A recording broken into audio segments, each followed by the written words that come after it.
Hello everyone, the 316, LEGO Maniac 316 here. I'm back with another Power Rangers Lightning Collection review, and this time it is of the Time Force Red Ranger from Wave 5, who originally retailed for $19.99 USD. Now, originally, again, I wasn't going to collect this figure. I told myself I'm only going to collect the Dino Thunder guys back there, and that was it. And then it turned into SPD, and then I found Mighty Morphin Black Dragon Shield back there. And then, anyway, here's Time Force Red, the only Time Force Ranger we've gotten in the line so far. And I gotta say, it's a good start. Very good start. Right off the bat, it looks exactly like it does on the box. Getting it in the pose was a bit difficult. It's not the exact same as the box. The helmet doesn't really like to go backwards too far, even with the joint in the neck that allows it to do that. I tried to fiddle with it, but the way the helmet works, it's like if I got it in the right spot, he can't look up very far because of how the helmet's cut in the back. It really does not want to bend backwards. Like the joint's in there, it works. It's just he really doesn't want to look up. Anyway, he comes with quite a few accessories. Let's go ahead and start with that. So he comes off with the Chrono Blaster, which isn't painted very much, but that's okay. It doesn't really need it, but here it is. The white is like a more yellowy white than like a clear white, but it works, you know. In comparison to the box here, it's kind of hard to pick up on camera. You can definitely see it's more yellow in person. He comes with the Chrono Sabers, yes, two. The box may show he's holding one, but he's actually got both. So the way it works is that, let me split it apart here. So there's a little peg, a little clear peg at the end of this one, and then there's a little hole, if I can get it to focus, a little hole at the end there that you can just plug that into.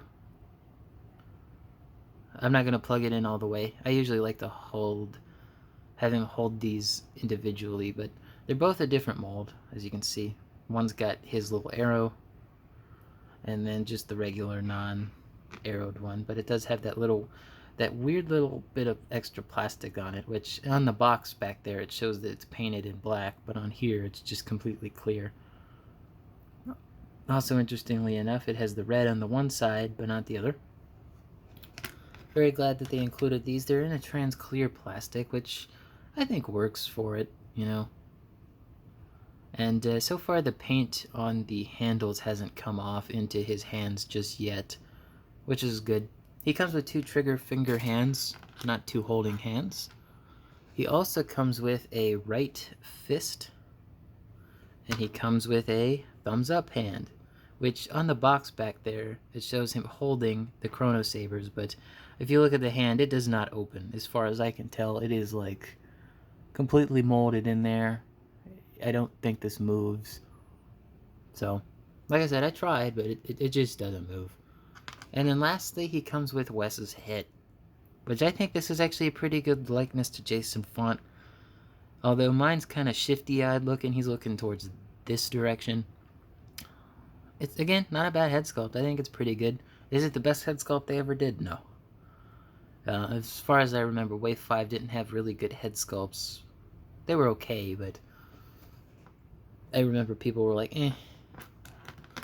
And then this final accessory is an effect piece, which this one can like wrap around just about anything. I mean, it's not specifically designed for this weapon, but because like there's a lot of extra wiggle room in there. So if you want to have someone like shoot lightning out of their hands, you know, they could do it. Anyway, let's get on to the figure itself. And I gotta say, this figure is great. You know, it does have its issues, but honestly, they're more nitpicks for me. Let's go ahead and take a look at that helmet. I think that helmet sculpt is fantastic. A lot of people I've seen in reviews like a year and a half ago, the line up here wasn't fully straight. Mine is almost pretty, you know, symmetrical. There may be a little difference in it, but if it is there, I cannot tell. It looks good. It's got the lip mode, of course. It's also got the blunted helmet where the chin is here, so it's not perfectly circular, but it's flat, like on the box art back there. So yeah, the helmet looks great. It's probably one of the best helmets they've made sculpt-wise, I think. And then the torso here is completely red, however they painted it in white. It does show in a few places, so like I got a little scratch right there, nothing too major. But like on the sides here, it's not painted like some of the Zeo figures are, where they're painted by the joint, so it looks a bit off. It's not bad though. You know, it's not that noticeable unless you're like looking right at it. Like this side looks worse than this side, if you ask me. Like this side at least has some paint on it. This side is just choppy and gross looking. Ugh.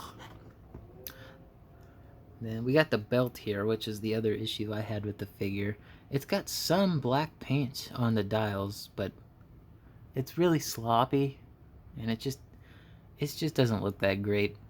I mean, it's nice that they included the little blue dot, thankfully, but anyway, these feet, I love these feet. These boots molds are great.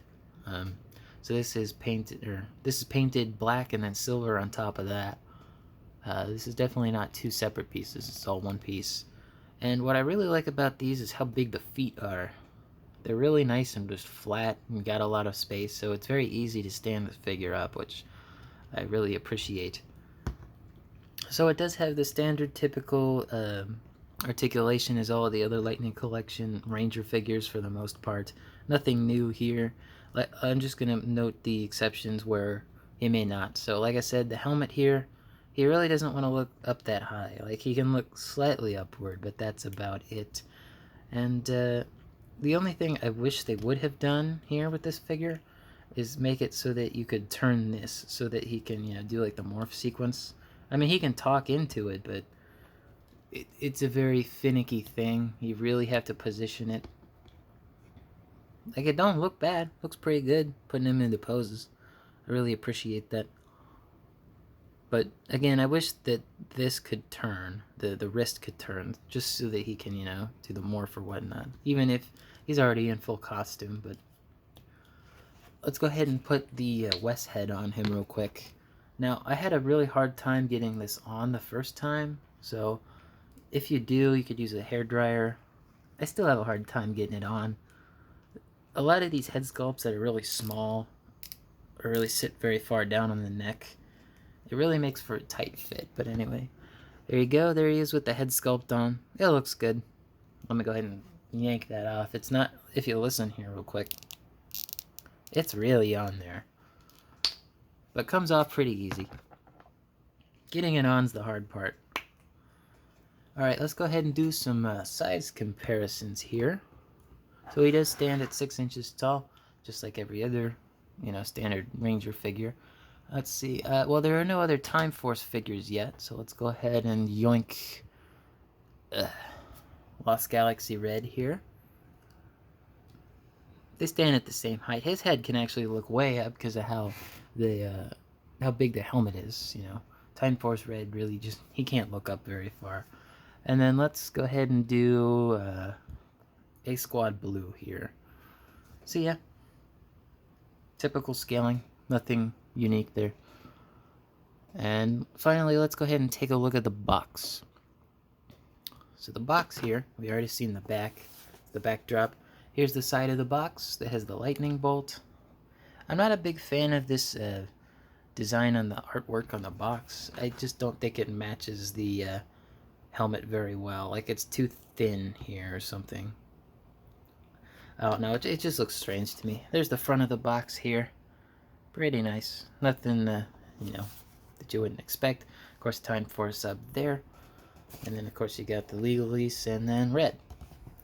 Alright, so what do I think about this figure? I think this figure is fantastic. It's definitely worth the original retail money. And I'm surprised Hasbro hasn't released any more Time Force figures in 2021, as it's the 20th anniversary of the season. It baffles me. And, you know, they're trying to complete teams that they've already established in the line, such as this one, Dino Thunder, Lost Galaxy, etc. But something really nice is that I got this figure and next week's review, Magna Defender, back there from eBay, from Hasbro Toy Shop, for under retail price, free shipping, and it only took 2 days to arrive. Yeah, absolutely crazy.